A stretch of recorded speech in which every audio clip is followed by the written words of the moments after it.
langsung membakar kakak kandungnya sendiri itu ketika masih dalam posisi mengerjakan ibadah sholat asar.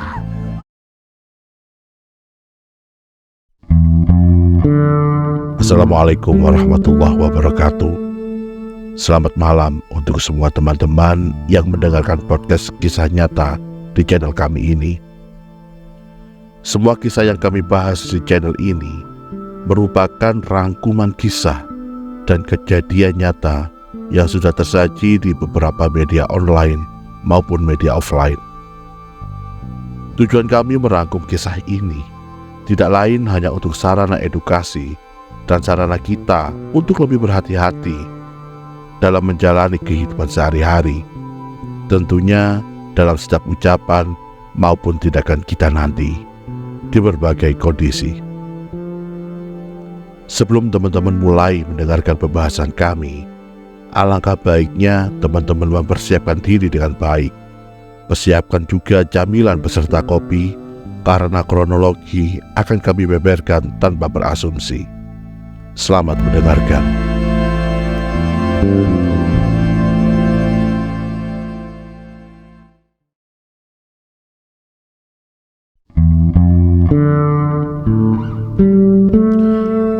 Ketika berbicara tentang warisan, memang tidak pernah ada ujungnya. Ada banyak kejadian tentang warisan yang ujung-ujungnya berakhir dengan menghilangkannya nyawa salah satu saudara yang saling berebut tentang warisan itu. Bahkan tak jarang pula, harta warisan ini akan melahirkan dendam baru yang bisa diwariskan kepada anak cucu dari pewaris utama.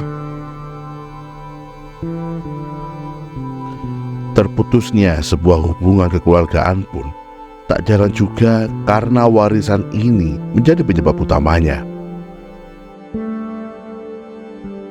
Semoga kita semua bisa berlaku adil dalam pembagian harta warisan dengan saudara kandung, maupun nanti ketika kita membagi warisan kepada anak-anak kita nantinya. Dan semoga kamu yang sekarang merasa terzalimi karena permasalahan warisan, semoga dengan rasa sabar yang kamu pendam selama ini menjadi penyebab keberkahan rezeki kamu sekeluarga. Semoga Tuhan memberikan rezeki yang begitu derasnya kepada kamu, rezeki yang lancar, berkah, barokah, manfaat dunia dan akhirat. Amin amin, Allahumma amin. Berlanjut ke kisah kali ini, Poniem, seorang ibu yang berusia 57 tahun, berasal dari desa Taman Kuncaran, Kecamatan Tirtoyudo, Kabupaten Malang. Ibu Poniem harus menghadapi pilunya hidup karena dirinya harus menyaksikan dengan mata kepalanya sendiri anak perempuannya yang bernama Yayu Fitria berusia 35 tahun harus meregang nyawa dengan cara dibakar hidup-hidup oleh adiknya sendiri, Rulianto, yang berusia 28 tahun, gara-gara berebut harta warisan. Sebelum terjadinya peristiwa pembakaran tersebut, Poniem menceritakan kalau Rulianto ini sempat beradu mulut dengan Yayu. Dan Rulianto ini meminta bagian warisan kepada Yayu, kakak kandungnya sendiri, dari hasil penjualan rumah kedua orang tuanya yang lain. Namun Yayu tidak menghiraukan permintaan Rulianto tersebut, sebab uang hasil penjualan rumah itu ternyata sudah habis dipergunakan sebagai biaya pengobatan ayahnya sebelum akhirnya sang ayah meninggal dunia.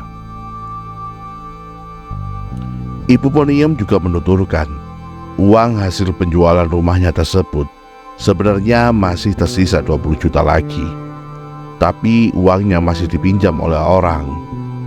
Dan Ibu Poniem menuturkan kalau uang 20 juta itu akan dia bagi secara merata kepada 4 anaknya tersebut.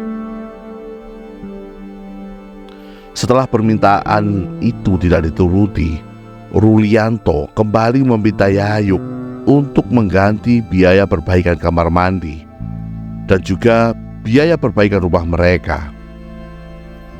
Namun Ibu Poniem menuturkan kalau Yayuk tidak menghiraukan permintaan Rulianto tersebut, karena selain Yayuk sendiri belum ada uangnya.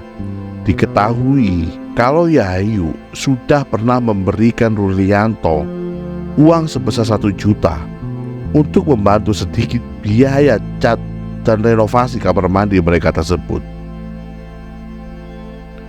Di pertengahan cekcok perkara uang tersebut, Yayu dan Ibu Poniem berinisiatif untuk menghindar dari Rulianto agar permasalahannya tidak semakin diperpanjang.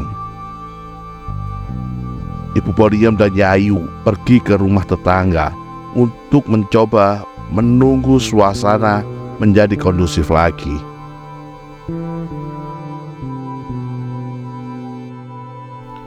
Setelah dari rumah tetangga tersebut melihat suasana sudah cukup kondusif, Ibu Poniem dan Yayu beranjak pulang.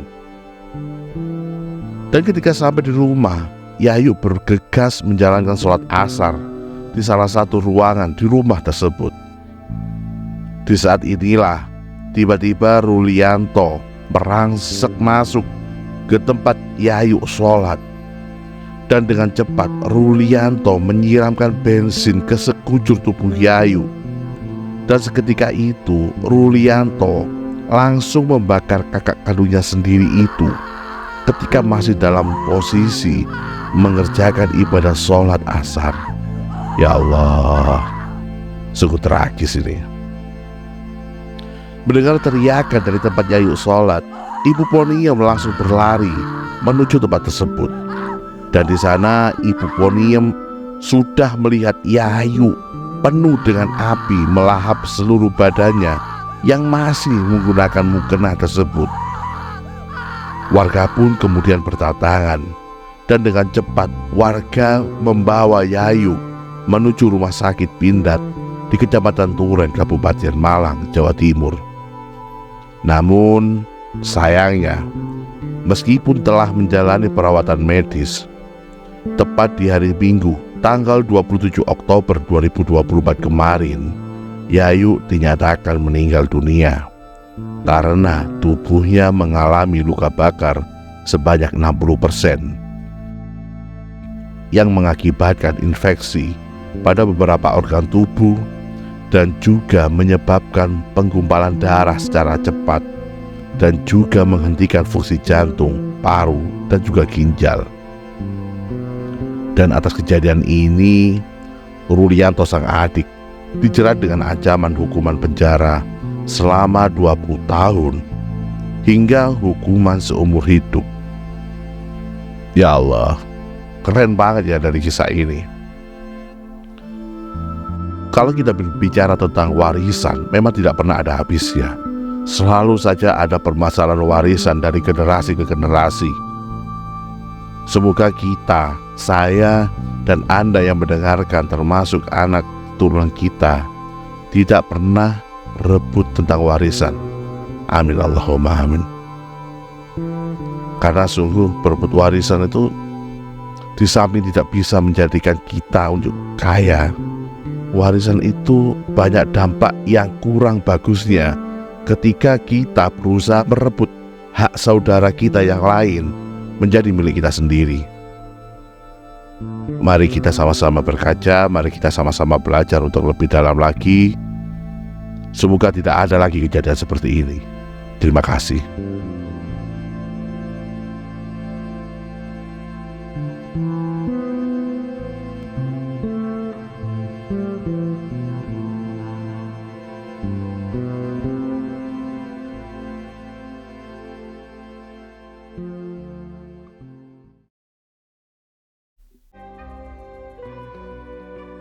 Semoga kejadian seperti ini tidak lagi terjadi di muka bumi ini.